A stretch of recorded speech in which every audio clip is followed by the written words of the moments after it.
SDM Siya Verma अपनी साधारण सी साड़ी में स्कूटी पर सवार होकर अपनी सहेली की शादी में तेजी से जा रही थीं।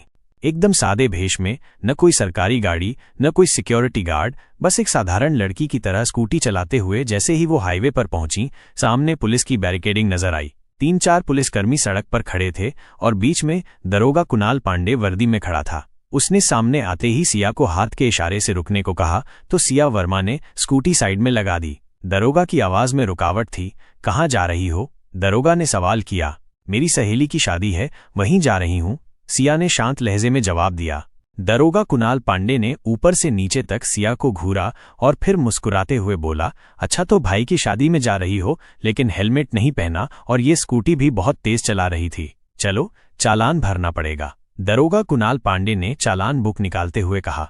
सिया को अंदाजा हो गया कि ये एक बहाना था। वो बोली, सर, मैंने कोई नियम नहीं तोड़ा है। अरे मैडम, कानून हमें मत सिखाओ। उसने साइड में खड़े एक सिपाही को देखा और फिर सिया की ओर झुकते हुए फुसफुसाया, ऐसे नहीं मानेगी, इसको तरीका सिखाना पड़ेगा। अचानक दरोगा कुणाल पांडे ने जोरदार थप्पड़ सिया के गाल पर जड़ दिया। बहुत सवाल पूछती है, जब पुलिस कुछ कहे तो चुपचाप मान लेना चाहिए।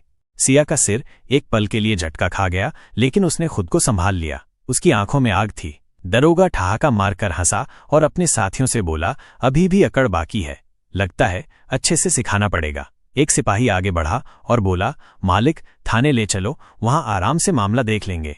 दरोगा सिर हिलाकर बोला, हाँ, इसे थाने ले चलते हैं, तब समझ आएगा कि पुलिस से कैसे बात की जाती है।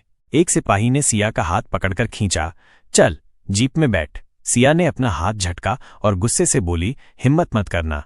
दरोगा कुणाल पांडे का पारा चढ़ गया। उसने अपने एक आदमी से कहा, इसका घमंड तोड़ो। एक सिपाही ने आगे बढ़कर सिया के बाल खींचे और जबरदस्ती घसीटने की कोशिश की। सिया दर्द से कराह उठी, लेकिन अब भी अपनी पहचान छुपाए रखी। वो देखना चाहती थी कि ये लोग कितनी गिरी हुई हरकत कर सकते हैं। तभी एक पुलिस वाले ने गुस्से में उसकी स्कूटी को लात मार दी।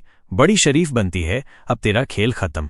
सिया पूरी तरह समझ गई थी कि ये लोग कितने नीचे गिर सकते हैं। दरोगा की आंखों में गुस्सा था। उसने जोर से चिल्लाकर कहा, बहुत देखे हैं तेरे जैसे अकड़ू लोग, पुलिस से भिड़ेगी? अभी मजा दिखाता हूं, ले चलो इसे थाने, वहीं समझाएंगे। एसडीएम सिया वर्मा अब भी चुप थीं। उन्होंने अपनी पहचान बताने का कोई इरादा नहीं किया। वो देखना चाहती थीं कि प्रशासन कितना नीचे गिर चुका है, कितनी हद तक ये लोग अत्याचार कर सकते हैं। दरोगा कुणाल पांडे अब झुंझला चुका था। उसके सामने एक लड़की खड़ी थी जिसने उसके तमाचे खाए, जिसके बाल खींचे गए, जिसे हाथ पकड़कर खींचा गया, लेकिन वो अब भी चुप थी। दरोगा ने सिपाहियों को घूरते हुए कहा, ले चलो इसे थाने, वहीं देखेंगे इसका क्या करना है। 2 सिपाही सिया के दोनों हाथ पकड़कर घसीटने लगे। छोड़ो मुझे, सिया पहली बार जोर से बोली। दरोगा हंसा, अब जुबान खोली, चलो थाने में देखेंगे कितना बोलती है। थाने में घुसते ही दरोगा ने जोर से चिल्लाया, बोलो, चाय पानी लाओ, एक स्पेशल केस आया है। सिया अब भी शांत थी। वो देख रही थी कि आम जनता के साथ पुलिस कैसा व्यवहार करती है। दरोगा ने अपने जूनियर से फुसफुसाया, क्या केस सर? दरोगा हंसा, कोई भी चोरी, जेब कतरी, बस अंदर डालना है।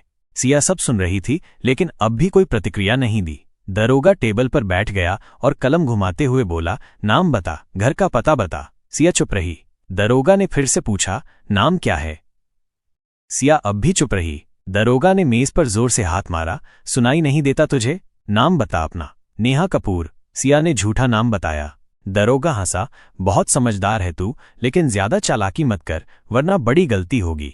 सिया को जबरदस्ती लॉकअप में डाल दिया गया। एक गंदा बदबूदार कमरा, जहां पहले से 2 महिलाएं बैठी थीं। क्या किया तूने? एक औरत ने पूछा। कुछ नहीं, सिया ने हल्की मुस्कान दी।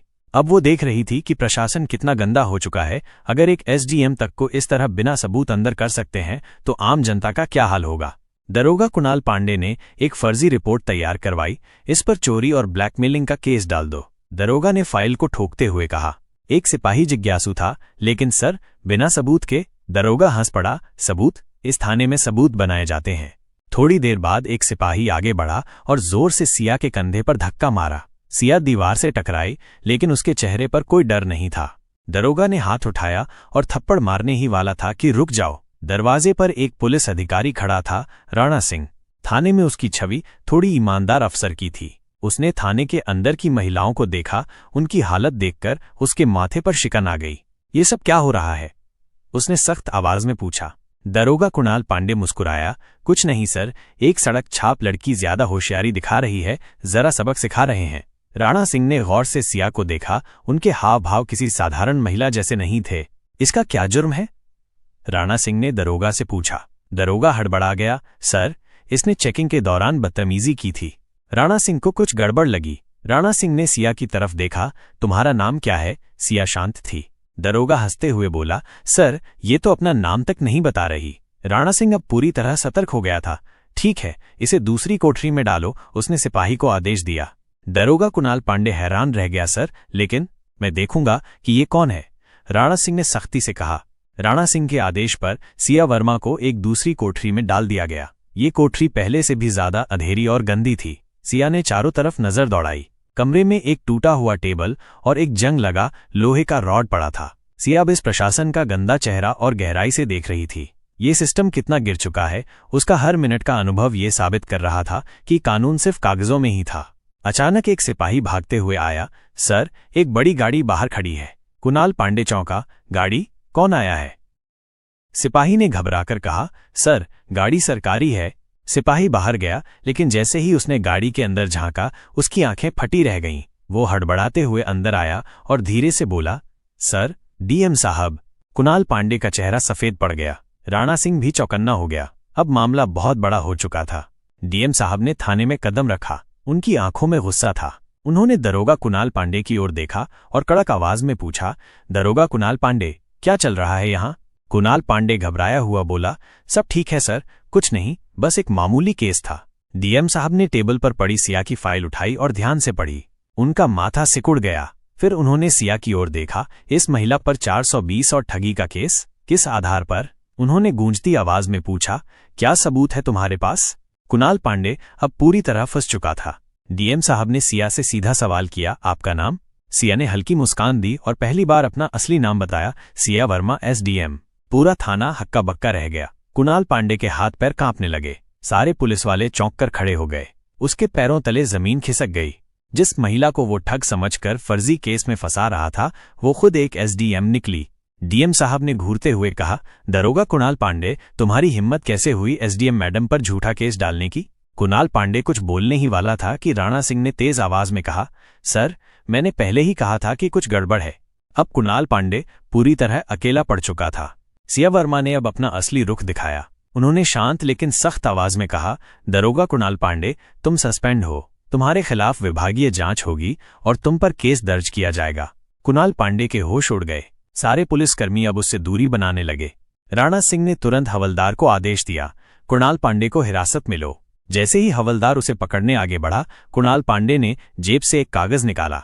उसने मुस्कुराते हुए कहा, लेकिन ये देखिए। उसने वो कागज हवा में लहराया। डीएम साहब और सिया वर्मा ने उसे ध्यान से देखा। कुणाल पांडे हंसते हुए बोला, ये रहा मेरा ट्रांसफर ऑर्डर। 3 दिन पहले ही मेरा ट्रांसफर हो चुका है, तो अब आप मुझे सस्पेंड नहीं कर सकती। थाने में फिर से सन्नाटा छा गया। सिया ने कागज अपने हाथ में लिया और गौर से पढ़ा। डीएम साहब ने कड़े स्वर में पूछा, क्या ये असली है? उन्होंने राणा सिंह की ओर देखा। इस कागज की तुरंत जांच करो।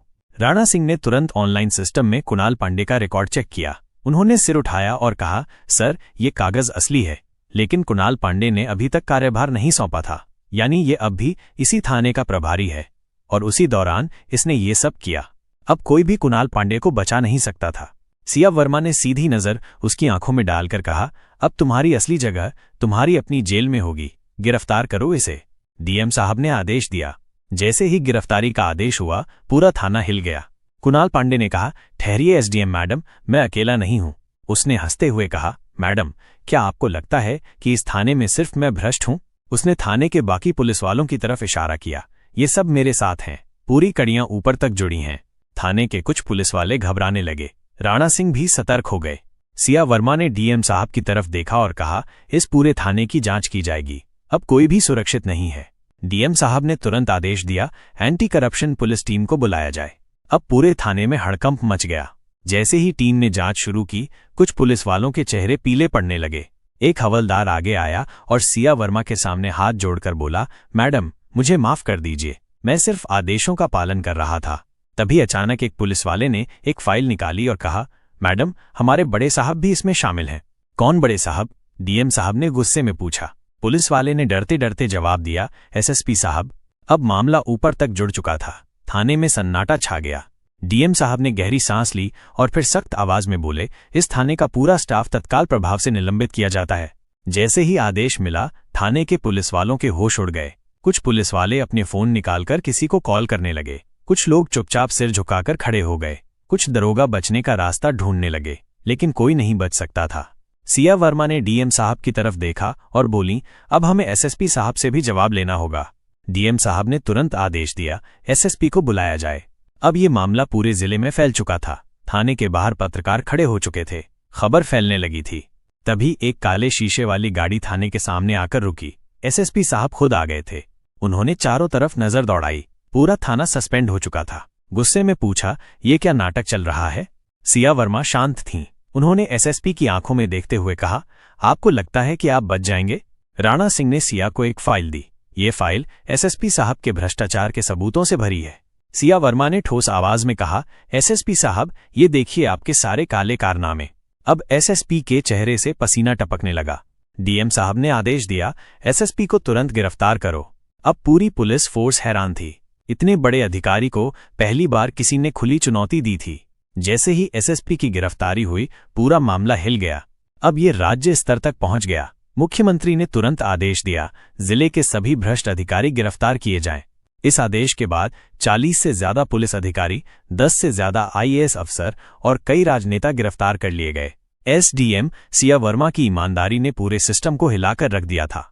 पूरे प्रकाशपुर जिले में एक नया प्रशासन लाया गया। अब भ्रष्टाचार पर कड़ी नजर रखी जाने लगी थी। सिया वर्मा का मिशन पूरा हो चुका था। उन्होंने दिखा दिया, ईमानदारी से पूरा सिस्टम बदला जा सकता है। अगर आपको भी ये कहानी अच्छी लगी हो तो वीडियो को लाइक करें और ऐसी ही और कहानियां सुनने के लिए चैनल को जरूर सब्सक्राइब करें।